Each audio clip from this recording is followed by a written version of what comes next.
السلام علیکم ناظرین، کیسے ہیں آپ؟ مجھے امید ہے کہ آپ حضرات خیر و عافیت کے ساتھ ہوں گے۔ ناظرین، شیر ہندوستان حضرت علامہ و مولانا مفتی سلمان اظہری صاحب قبلہ نے ایک بہت بڑا میسیج دیا ہے، خاص کر ان لوگوں کو جو لوگ گانے یا پھر موویز دیکھتے ہیں۔ ناظرین، آئیے سب سے پہلے شیر ہندوستان حضرت علامہ و مولانا مفتی سلمان اظہری صاحب کا یہ ویڈیو دیکھتے ہیں۔ لیکن ناظرین، اس سے پہلے اگر آپ میرے بھائی ویڈیو کے شروع ہی میں چلے جائیں گے تو آپ کو پوری بات سمجھ میں نہیں آئے گی، اس لیے میرا آپ سے گزارش ہے کہ آپ کم از کم ویڈیو کے اندر شروع کے 3 منٹ رکیں اور پوری جانکاری لے کر جائیں۔ اس کے بعد ویڈیو کے آخر میں ہم آپ سے کچھ ضروری بات کریں گے۔ ناظرین، آئیے سب سے پہلے دیکھتے ہیں یہ ویڈیو۔ یہ حیا مجھے آج ضرور عرض کرنی ہے، دنیا پوری کی پوری ایڑی چوٹی کا زور لگا چکی ہے تمہیں بے حیا کرنے کی۔ یہ فلموں کا جال، یہ سیریل کا جال، یہ انٹرنیٹ کا وبال، یہ سب کچھ تمہارے اخلاق پر ڈاکہ ڈالنے کے لیے ہے۔ دیکھو آج بچیوں کو دیکھو، کس کو آئیڈیل مانتی ہیں؟ یہ فلموں کو دیکھ کر کے، سیریل کو دیکھ کر کے خواب سجاتی ہیں کہ میرے نکاح بھی ایسی ہی کسی سے ہونا چاہیے، میری شادی ایسی سے ہونا چاہیے۔ لڑکے یہی خواب سجا کر کے بیٹھتے، میری دلہن ایسی ہی ہونی چاہیے کہ اس کا حسن ایسا ہو۔ میرے عزیزو، یہ جادوگری ہے جو پردے پہ دکھائی جا رہی ہے، جادوگری ہے۔ ان کی خود کی لائف میں وہ ساری چیزیں نہیں ہیں جو فلموں میں درشائی جاتی ہیں۔ تم کہاں ان کے پیچھے پاگل بن جاتے ہو؟ تمہارے لیے آئیڈیل اگر کوئی ذات ہو، لڑکیوں کے لیے میں کہتا ہوں کہ تمہاری زندگی چند لمحوں کی ہے، چند دنوں کی ہے، چند سانسوں کی ہے۔ اگر ہمیشہ کا عیش چاہتی ہو تو آئیڈیل سیدہ کائنات فاطمہ الزہرا کو بناؤ، اور ہر دولہا، ہر نوجوان حیدر کرار کو اپنا آئیڈیل بنائے، نمونہ عمل ان کو بنائے۔ پوری زندگی تم جن کے ہاتھوں تباہ کر رہے ہو، قیامت کے دن اس کا حساب ہوگا۔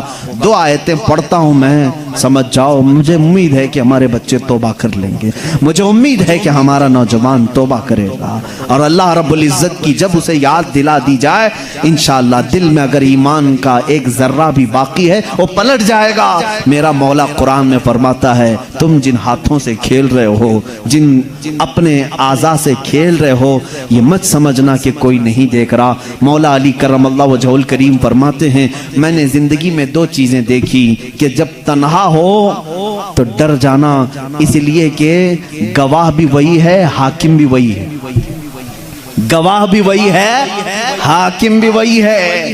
کوئی دوسرا تمہاری گواہی دینے کے لیے آئے گا نہیں، خود اللہ گواہ ہے۔ اور حاکم کون ہے قیامت کے دن؟ وہی حاکم ہے۔ میرے عزیزو، قرآن کی 2 آیتیں میں پڑھ رہا ہوں۔ اللہ فرماتا ہے، قیامت کے دن جب تم اٹھائے جاؤ گے، تم سے ہر ایک عضو کے بارے میں پوچھا جائے گا، اس سے کیا کرتے تھے، اس سے کیا کرتے تھے، آنکھیں کیا کرتی تھی تمہاری، زبان کیا بولتی تھی۔ تھوڑی دیر کے بعد سورہ یاسین میں اللہ فرماتا ہے، اليوم نختم على افواہہم وتکلمنا ایدیہم وتشہد ارجلہم بما كانوا یکسبون۔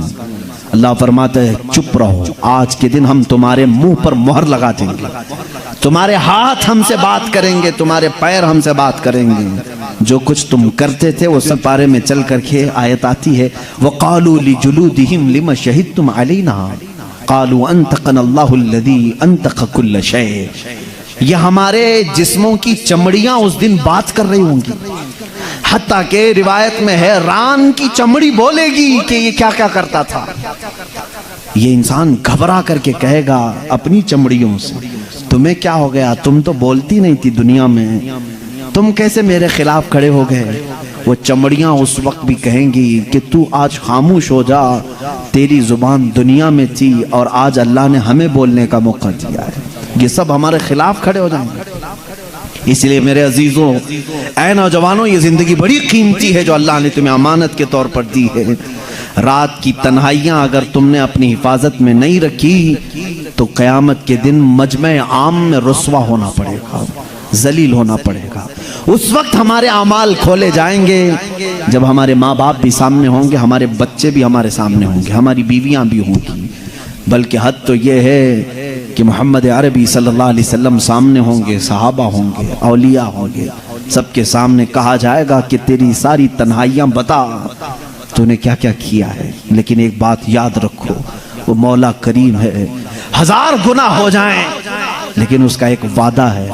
کبھی کبھار کچھ ایسے لوگ بھی آئیں گے, انہوں نے گناہ تو بہت کیے تھے, لیکن جب انہیں کسی نے دنیا میں اللہ کا خوف دلایا تو رات کی تنہائی میں وہ ڈر کر کے رونے لگے اور کہنے لگے, اے بار الہا, میرے نفس نے مجھے بہکایا, میں شرارت میں آ گیا اور میں غلط کام اپنے ہاتھوں سے کر لیا, لیکن اے الہ العالمین تو ارحم الراحمین ہے اور میں اخطأ الخاطئین ہوں, میں سب سے زیادہ خطا کرنے والا اور تو سب سے زیادہ رحم کرنے والا.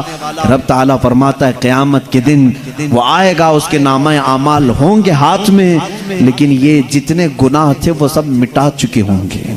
فرشتے ان سب پر پردہ ڈال چکے ہوں گے, اس میں سے ایک گناہ کا بھی تذکرہ وہاں پر نہیں ہوگا. کاش ہماری زندگی میں بھی ایسا ہو جائے, کاش ہماری زندگی میں ایسا ہو جائے. خطائیں ہوئی ہیں لیکن توبہ کر لو, میرا مولا وعدہ کرتا ہے کہ ہم سب کو چھپا دیں گے. یمحو اللہ ما یشاء ویثبت ما عنده ویثبت ما یشاء. اللہ جسے چاہے گا مٹا دے گا اور جتنا چاہے گا باقی رکھے گا. وعنده ام الکتاب, ساری کتاب کا اصل اسی کے پاس ہے, وہ جس کے گناہ چاہے گا مٹا. ناظرین محترم, آپ نے پورا ویڈیو دیکھا. ویڈیو دیکھنے کے بعد آپ کو کیسا لگا, آپ اپنی رائے ہمیں نیچے کمنٹ باکس میں ضرور بتائیں, اور ویڈیو پسند آنے کی صورت میں ویڈیو کو لائک اور چینل کو سبسکرائب ضرور کر دیجیے گا. ناظرین ملتے ہیں پھر کسی نئے ویڈیوز کے ساتھ, جب تک کے لیے اللہ حافظ.